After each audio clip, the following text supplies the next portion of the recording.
피곤하시지 않으세요? 네. 뭔 말인지 모르시는 분도 계실 것 같아요.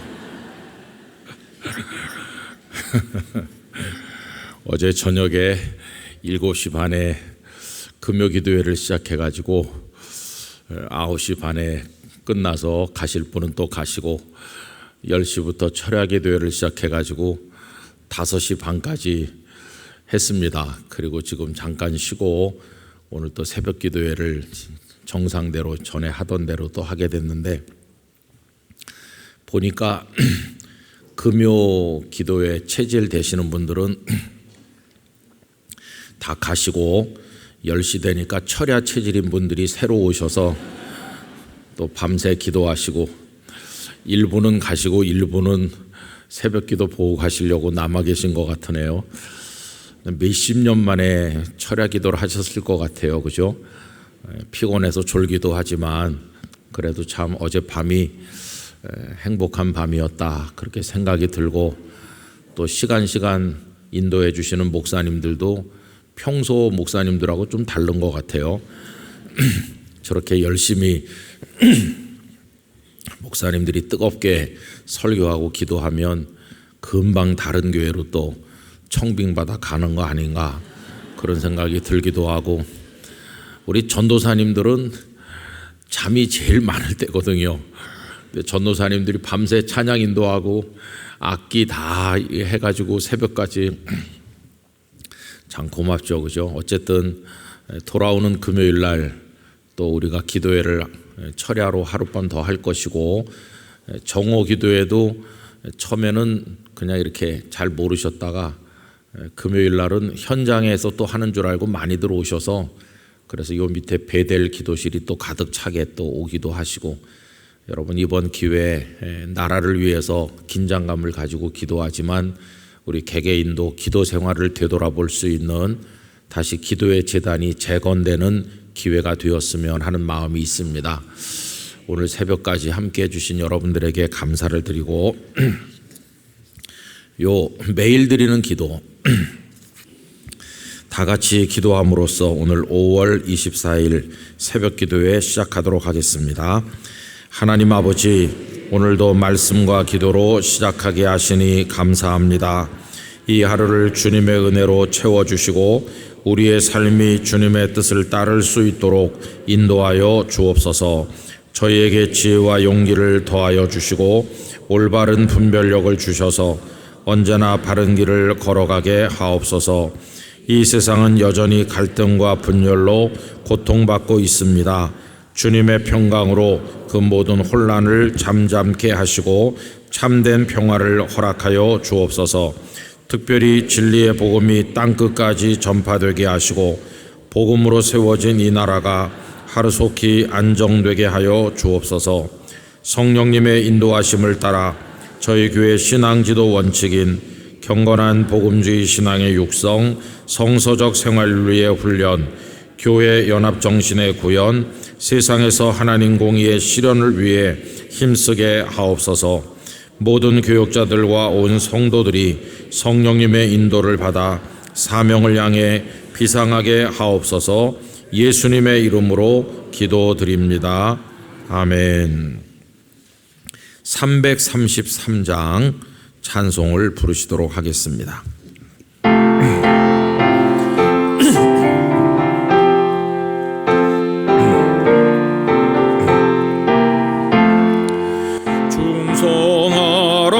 죽도록 충성하라 주님께. 슬픔이나 괴로움이 주의 사랑 못 끊으리. 충성하라 죽도록 충성하라 끝까지. 충성하라 죽도록 충성하라 주님께. 찬란하다 저 멸류관 들려온다 주의 음성. 충성하라 죽도록 충성하라 끝까지 충성하라 죽도록 충성하라 주님께 항상 내가 힘쓰오리 주님 나를 도우소서 충성하라 죽도록 충성하리 끝까지 아멘. 오늘 오이코스 성경 읽기는 에스라서 3장, 4장, 5장입니다.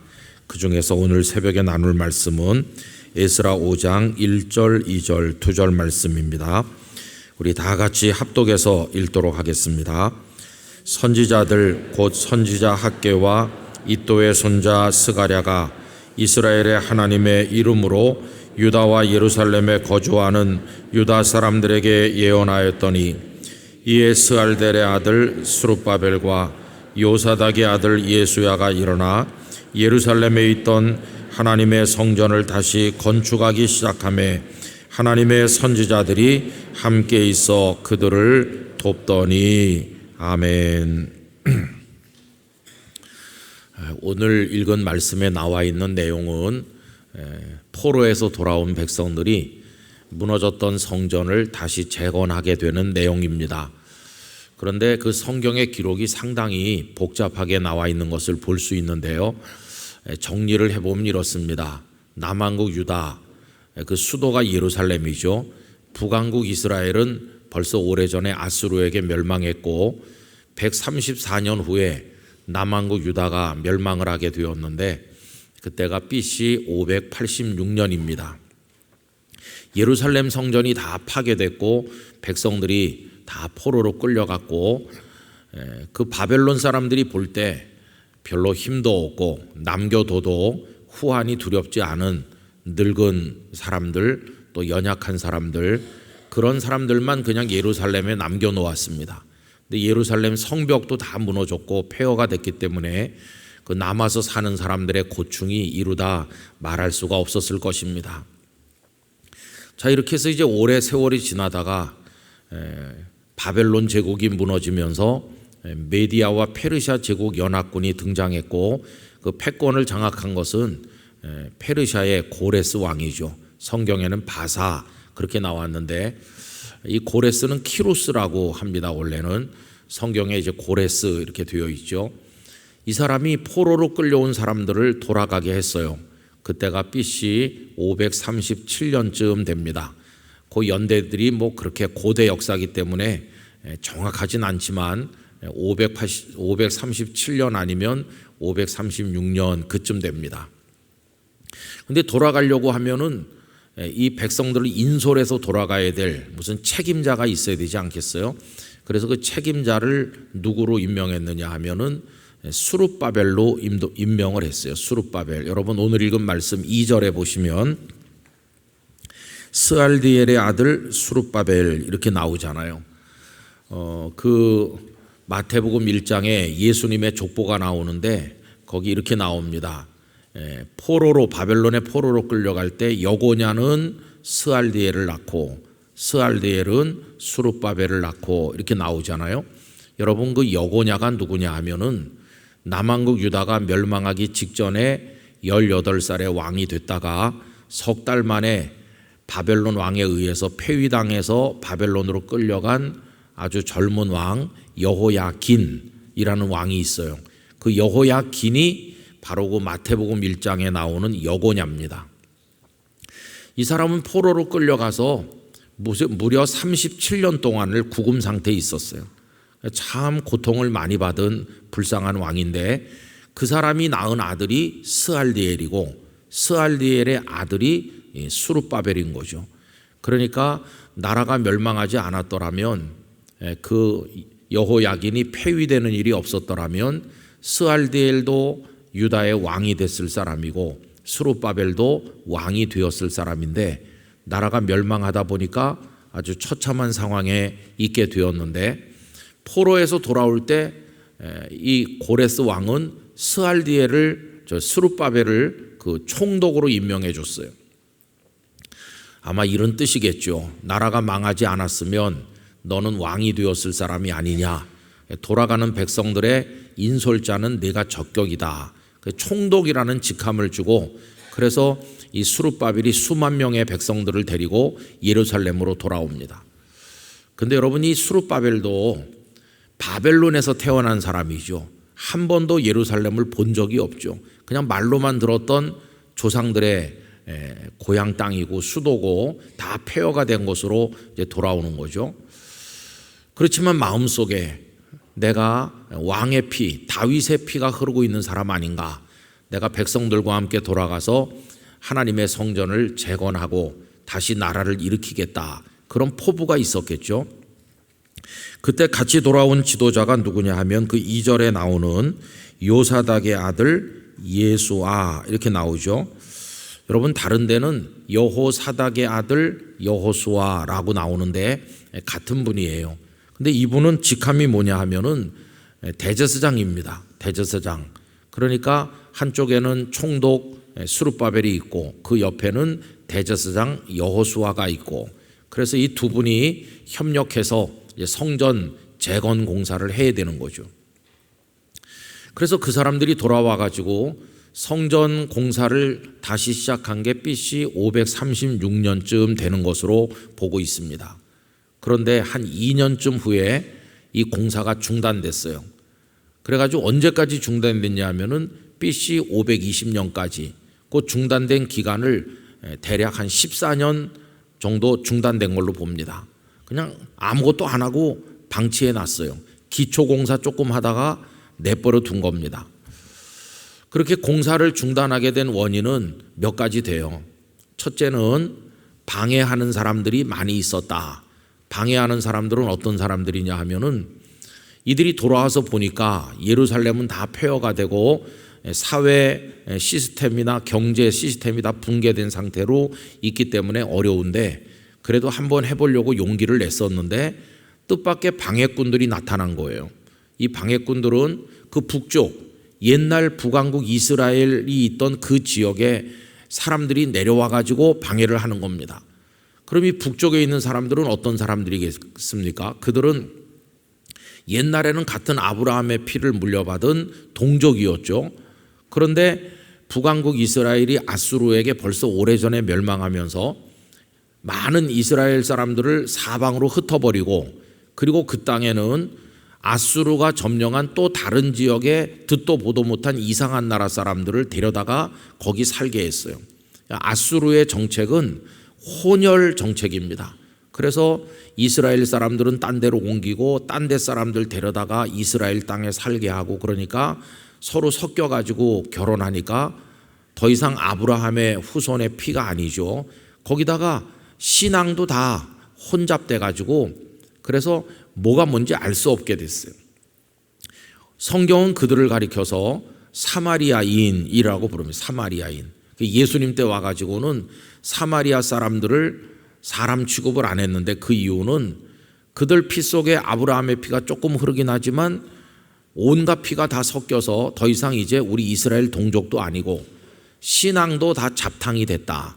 그래서 그 유다 사람들이 이 사마리아 사람들을 아주 멸시하고 천대했던 겁니다. 우리 예수님께서는 사마리아 사람도 이제 불쌍히 여기셨는데 근데 이 사람들이 이제 소문을 들은 거예요. 저 남쪽에 예루살렘에 포로로 끌려갔던 사람들이 돌아왔대더라. 돌아와서 뭐 자기들의 성전을 재건한다더라. 그러니까 몰려와 가지고 한다는 말이 따져보면 우리도 당신들이랑 다 남남은 아니다. 우리 속에도 아브라함의 피가 흐르지 않느냐. 그러니 우리도 성전 공사할 때 같이 좀 끼워줘라. 이런 식으로 했어요. 근데 이제 돌아온 유다 백성들이 당신들이 어떻게 우리랑 같으냐. 당신들은 더 이상 우리 동족도 아니고 이거 같이 할 수 없다. 딱 거절해요.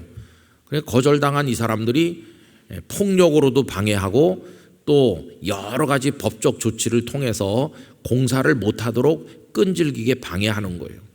이런 거 방해하는 얘기가 어디 나오느냐 하면은 4장으로 가보십시오. 4장 1절 말씀 보십시오. 사로잡혔던 자들의 자손이 이스라엘이 하나님 여호와의 성전을 건축한다 함을 유다와 베냐민의 대적이 듣고, 사로잡혔던 자들의 자손이 누구겠습니까? 포로에서 돌아온 사람들이죠. 그 사람들이 성전을 건축한다는 것을 유다와 베냐민의 대적, 그 대적이 방금 전에 말씀드린 사마리아 사람들을 말하는 거죠. 2절, 스룹바벨과 족장들에게 그 대적들이 나와 이르되 우리도 너희와 함께 건축하게 하라. 우리도 너희같이 너희 하나님을 찾노라. 아수르 왕 엘산핫돈이 우리를 이리로 오게 한 날부터 우리가 하나님께 제사를 드리노라 하니, 그 사람들이 와서 우리도 같이 성전 재건 공사에 참여하겠다 이렇게 말하니까 3절 거절하잖아요. 스룹바벨과 예수아와 기타 이스라엘 족장들이 이르되 우리 하나님의 성전을 건축하는데 너희는 우리와 상관이 없느니라. 바사왕 고레스가 우리에게 명령하신 대로 우리가 이스라엘의 하나님 여호와를 위하여 홀로 건축하리라. 너희들 끼워줄 수 없어. 우리가 홀로 건축할 거다. 이렇게 거절했더니 4절, 이로부터 그 땅 백성이 유다 백성의 손을 약하게 하여 그 건축을 방해하되 바사왕 고레스의 시대부터 바사왕 다리오가 즉위할 때까지 관리들에게 뇌물을 주어 그 계획을 막았으며, 또 아하수에로가 즉위할 때에 그들이 글을 올려 유다와 예루살렘 주민을 고발하니라. 그래서 성전 공사가 오랫동안 중단돼 있었어요. 어디로 오시느냐 하면 4장 24절, 4장 맨 끝절 24절에 오면 이에 예루살렘에서 하나님의 성전 공사가 바사왕 다리오 제2년까지 중단되니라. 중단된 게 나오죠. 자, 그런데 여러분 성경을 집에서 읽으시다가 굉장히 혼동을 겪으시는 게 있어요. 방금 전에 제가 4장 6절까지 읽어드렸잖아요. 4장 6절까지 읽고 뚝 뛰어 넘어가서 맨 끝절 24절을 읽었잖아요. 요게 이제 성전 공사를 방해하는 겁니다. 자, 그러면 7절부터 23절까지 그 사이에 긴 게 들어있잖아요. 7절부터 23절까지는 성전 공사 방해하는 얘기가 아니에요. 그래서 이제 많은 분들이 성경 통독할 때 이게 이상하다 이렇게 좀 혼란을 겪으시게 되는데, 여러분 성전 공사는 아까 말씀드린 것처럼 고레스 왕이 돌아가라고 그래갖고 돌아온 스룹바벨과 제사장 여호수아 예수아를 중심으로 지금 한다고 그랬잖아요. 그런데 그 예루살렘을 생각할 때 성전만 재건된 게 아니죠. 재건된 것 중에 중요한 게 하나 더 있죠. 그게 뭡니까 여러분? 예루살렘 성벽입니다. 예루살렘 성벽. 그 성이 성의 구실을 하려면 성벽이 견고하게 쌓아져 있어야, 그래야 그게 성으로서의 기능을 하는 거잖아요. 그러면 이 성벽 재건 공사는 누가 했을까요? 그거는 느헤미야가 한 겁니다. 느헤미야. 근데 여러분 여기 지금 스룹바벨이나 예수아나 느헤미야나 이런 분들이 다 같은 시대 사람이냐? 그게 아니에요. 느헤미야는 이분들이 오셔서 지금 성전을 재건하는 게 530년대, 520년대 그때 아닙니까? 근데 느헤미야가 와서 성벽을 재건한 거는 그때부터 80년 더 지난 다음이에요. 그러니까 느헤미야는 여기 이 스룹바벨이나 이분들보다 80년 정도 나중 사람이에요. 그 시간 차이를 기억하셔야 돼요. 그리고 에스라, 지금 우리가 읽은 게 에스라서인데 에스라가 옛날 이야기를 다 이렇게 기록한 건데, 에스라는 언제적 사람이냐 하면은 느헤미야와 같은 시대 사람이에요. 그러니까 지금 여기 에스라가 성전 재건 공사를 시작했다가 지금 중단했다, 이걸 지금 여기 쓰고 있는데 에스라의 입장에서 보면은 오래전에 있었던 일을 지금 기록한 거예요. 그리고 에스라는 느헤미야와 같은 시대다. 그래갖고 느헤미야는 와서 성벽을 재건했고 에스라는 그때 와서 백성들을 율법으로 가르쳐서 신앙을 재건해 준 거예요. 에스라는 신앙을 재건해 줬고 느헤미야는 성벽을 재건했고 여기 스룹바벨과 이분들은 한참 전에 먼저 돌아와서 성전을 재건한 거예요. 그런데 이 기록이 지금 어떻게 혼란을 가져오냐 하면 아까 제가 4장 1절부터 6절까지 읽고 뚝 뛰어넘어서 24절 읽었는데 그거는 성전과 관련된 얘기입니다. 성전과 관련된 얘기. 그런데 그 밑에 7절부터 23절까지는요. 이게 80년쯤 후에 있었던 성벽 재건에 관련된 얘기예요. 성벽 재건에 관련된. 그래서 여러분 이게 혼란이 많이 있을 수 있는데 참고를 해 두시면 이거를 일반 역사와 맞춰가지고 연대기 계산을 해보면 잘 안 맞는 것 같이 느껴지는데 사실은 성전 공사가 중단됐던 것과 성벽 공사 얘기가 지금 여기 섞여서 기록됐기 때문에 그런데 그 내용을 분리해 가지고 읽으면 아무 문제가 없다 하는 거를 참고로 이야기가 나온 김에 말씀을 드렸어요. 자, 이래서 성전 공사 얘기로 다시 돌아가면 한 14년 정도 공사가 중단돼 있는데 이거 이렇게 중단해서 놔두면 되겠나? 그래가지고 하나님의 영감을 받은 선지자들이 나서서 성전 공사를 다시 시작해야 됩니다. 이렇게 백성들에게 독촉하게 됐어요. 그 선지자들이 누굽니까? 오늘 읽은 말씀 1절에 보시면 선지자 학개, 이도의 손자 스가랴. 여러분 성경에 학개서가 나오고 스가랴서가 나오잖아요. 이 두 분은 같은 시대 예루살렘에 같이 있었어요. 그런데 하나님의 거룩한 계시가 학개에게도 임하고 스가랴에게도 임해가지고 이 두 분이 백성들에게 외친 메시지의 주제가 같아요. 이렇게 맹 놓고 앉아있으면 안 된다. 아무리 그 사마리아 사람들이 와서 방해하지만 당신들 이러면 안 돼요. 빨리 일어나서 성전 공사를 다시 시작해야 됩니다. 이렇게 해요. 근데 아까 제가 성전 공사를 중단하게 된 원인이 몇 가지 있다고 그랬는데 그 가장 큰 게 그 사마리아 사람들을 비롯한 방해꾼, 이제 그게 가장 큰 거고 학개서에 보면 이 사람들이 중단했던 이유가 또 하나 있는데 경제적으로 어려웠기 때문이에요. 경제적으로 와서 보니까 이게 뭐 물자가 다 조달돼야 공사를 할 수 있는 건데 자기들도 바벨론에서 지금 온 것이고 가진 게 별로 없으니까 성전 공사를 중단한 거죠. 또 하나 이유를 댄다면 하나님의 집을 지어야 되겠다고 하는 열망보다 자기들 집을 먼저 지어야 되겠다는 생각이 앞섰기 때문에 그래요. 학개서를 읽어보면 너희는 잘 지은 집에 살면서 하나님의 성전은 저렇게 폐허로 놔두는 게 옳으냐 하고 책망하는 게 나와요. 그러니까 그 몇 가지 원인이라는 게 방해하는 사람들이 있다. 경제적으로 조금 부족하다. 거기다가 자기들 집을 먼저 하고 싶은 욕심이 있기 때문이다. 이렇게 알 수 있어요. 이게 다 연결되어 있는 거죠. 어쨌든 이런 상황에서 이 선지자들이 외쳤던 것은 다시 시작해라 하는 것이었습니다. 여러분 2절 말씀만 우리 다시 한번 읽어보도록 하겠습니다.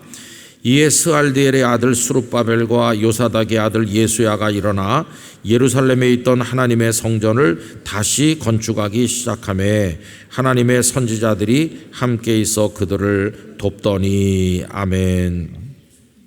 거기 여러분 줄을 치셔서 기억하시면 좋을 구절은 시작하며입니다. 시작하며. 그 앞에 다시라고 하는 단어도 줄을 치셔서 요걸 오늘 아침에 우리 마음에 새길 교훈으로 기억하면 좋겠습니다. 다시 시작한다. 여러분 이건 참 위대한 겁니다. 누구에게나 다시 시작할 수 있다고 한다면 그 사람에겐 소망이 있는 거죠. 다시 시작하는 거. 하다가 주저앉았고 하다가 포기했고 하다가 좌절됐는데 그래서 다시 하기 어렵지만은 그러나 하나님을 믿고 다시 하겠습니다. 이게 부흥되는 거죠.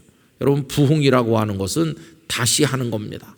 내 심령이 죽었었는데 다시 살아나는 거, 이게 부흥입니다. 요 얼마 전에 마른 뼈에서 하나님의 군대를 본다 그런 설교를 주일날 했는데 이 하얀 백골은 이건 희망이 없는 거잖아요. 근데 그 속에 다시 생명이 약동하고 일어서서 하나님의 군대가 되는, 우리 그 얘기를 했는데 그게 부흥이라고 그랬죠. 여러분, 다 죽어서 널브러진 것 같은 곳 속에 다시 생명이 약동하고 힘이 다 빠졌던 사람이 다시 벌떡 일어나는 거. 어쩌냐게 우리는 다시 기도를 시작했다고 생각합니다. 그래서 하나님 앞에서 다시 시작하는 열정을 우리가 가져야 되겠다 하는 생각을 하고 있는 거죠. 여러분, 목회를 하면서 많은 분들이 오늘날 교회들이 어렵다고 그래요. 또 어려운 것도 뭐 사실이겠죠. 사회 상황도 변하고 사람들이 예수님을 믿는 태도도 많이 달라졌고 이제 그런 게 많이 있어요.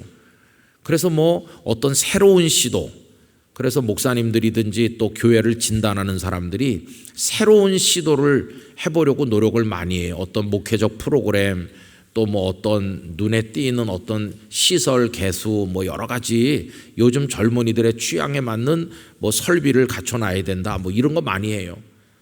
근데 저는 목회를 하면서 느끼는 건 뭐냐 하면 그런 게 필요하죠. 그러나 더 중요한 것은 다시 시작하는 게 중요하다. 다시 시작하는 거. 새로운 게 부족해서 안 되는 게 아니라 다시 시작하지 못해서 안 되고 있는 거예요. 그 다시 시작하는 기본이 뭘까요? 예배부터 다시 시작해야 되는 거예요. 예배의 제단부터 다시 시작하고, 기도부터 다시 시작하고, 신앙의 ABCD부터 다시 시작하는 거예요. 기초가 다 무너졌는데 그 위에다가 페인트 칠만 무너진 잔해에다가 한다고 그러면 그게 뭐 되겠습니까? 여러분, 기초부터 다시 쌓아야 되는 거죠. 그래서 다시 시작할 수 있는가? 그게 관건이에요. 근데 이 백성들로서는 그 수르바벨도 그렇고 대지상도 그렇고 백성도 그렇고 다시 시작할 힘이 없었어요. 근데 어떻게 이들이 만 14년 만에 다시 시작할 수 있었나? 그거는 학개나 스가랴 선지자가 전한 말씀이 그들에게 전달됐을 때, 여러분 학개서 가서 읽어보면 그들의 마음을 하나님께서 흥분시키셨다, 그렇게. 그게 개역성경 번역이 그렇게 돼 있어요. 저는 그 번역을 좋아합니다. 하나님께서 거룩한 흥분을 그들 속에 불러일으키셔서 다 같이 일어나서 다시 시작한 거죠.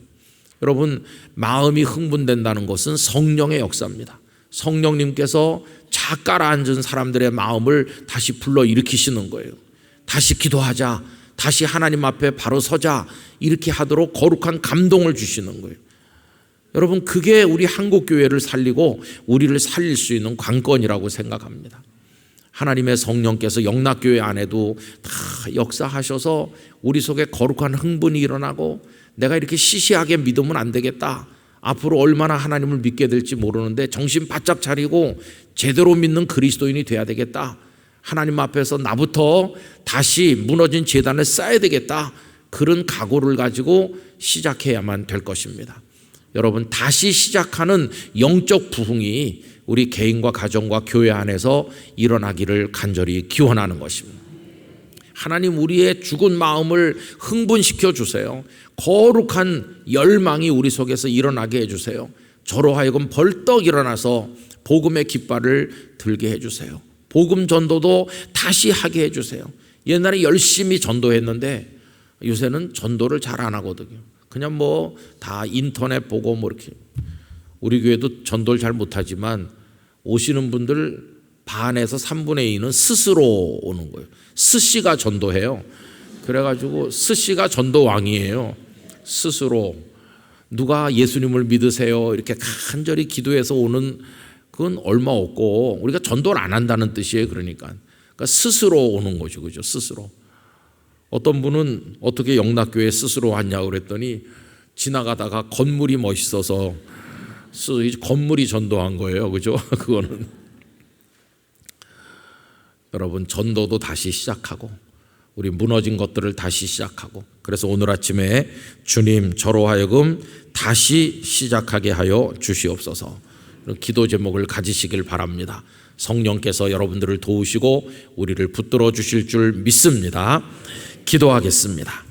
거룩하신 하나님 아버지, 포로에서 돌아와서 흥분한 마음을 가지고 거룩한 열망으로 성전 재건을 시작했지만 여러 가지 어려운 형편 속에 그들은 손을 놓아버렸습니다. 자기들의 집만 짓고 편안히 살았지 하나님을 위해 손을 들지 않았습니다. 그때 선지자들이 오셔서 그들을 꾸지라 맺고 말씀을 전했을 때 거룩한 흥분이 그들을 사로잡았고 다시 시작하여 하나님의 성전을 봉헌하게 되었습니다. 하나님, 저희 안에도 다시 시작되어야 될 부분이 많은 줄로 압니다. 하나님 앞에서 처음부터 다시 하는 마음으로 시작하게 하여 주시옵소서. 성령님이시여 저희 안에 거룩한 열정을 불러일으켜 주시옵소서. 우리 영락교회 모든 성도가 일어나서 하나님을 향해 찬양을 올리며 경배하며 기도하며 복음을 전도하며 하나님의 뜻을 이루어 나가도록 오 주님 저희를 붙들어 주시옵소서. 내일은 5월의 마지막 주일입니다. 영광스러운 예배를 올려드리며 하나님의 은혜로 저희 가슴이 채워지도록 도와주시길 원합니다. 국가적으로 대단히 중요한 때를 살아가고 있습니다. 이 나라의 미래를 아버지의 손에 맡겨드립니다. 주여, 눈물로 기도하는 성도들, 이 땅에 흘려진 순교자들의 피를 기억하여 주시옵시고 어소속히 복음 통일의 그날이 오게 하여 주시며 전 세계를 향해 선교 대국으로 사명을 감당함으로 주님 오실 날을 준비하는 이 땅의 백성들이 되도록 저희를 긍휼히 여겨 주시옵소서. 아버지 하나님, 오늘 하루 동안 평안케 하시고 거룩한 주일을 위해 준비일로 잘 지나도록 은혜 내려 주옵소서. 이 새벽에 나온 성도들 머리 위에 손을 얹으셔서 하나님의 복을 내려 주옵소서. 예수님 이름으로 기도드리옵나이다. 아멘.